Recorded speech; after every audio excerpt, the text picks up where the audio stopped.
Jen, thank you. It's 8:17. Americans demand change. They told us that in November. They want the government to listen to our needs. Jobs, lower fuel costs, an immigration answer, a balanced budget, reduced deficit. Some are even for asking for repeal of federally regulated health care. And with the election of Republicans to the House and more balance in the Senate, America hopes the issues will be addressed and fixed. But will we really see it? Chris Markowski, a.k.a. Watchdog on Wall Street, political and economic expert, host of a nationally syndicated radio show, back with us again. Good to see you. Good morning. Demanding change. Where have we heard that before? We've heard it a lot, haven't we? Deja vu all over again, as Yogi said.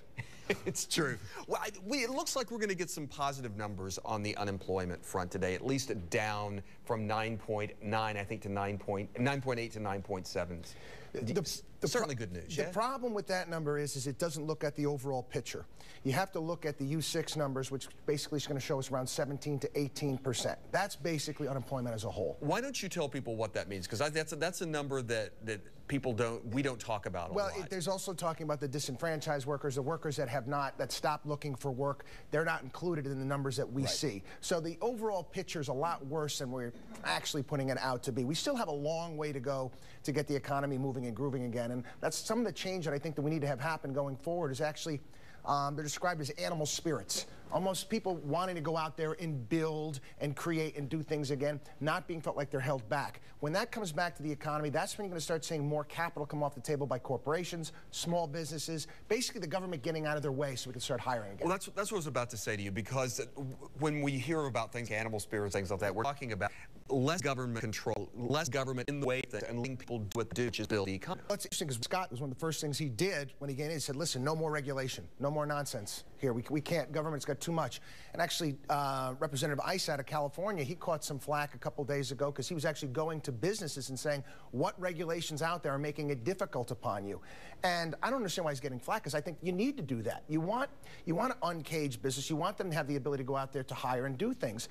If you are a business owner and you're looking out in front of you and it looks like a minefield, you don't know where to tread, whether it's going to be higher taxes, health care, regulation, whatever it may be. Clear that minefield, they'll start building and creating again.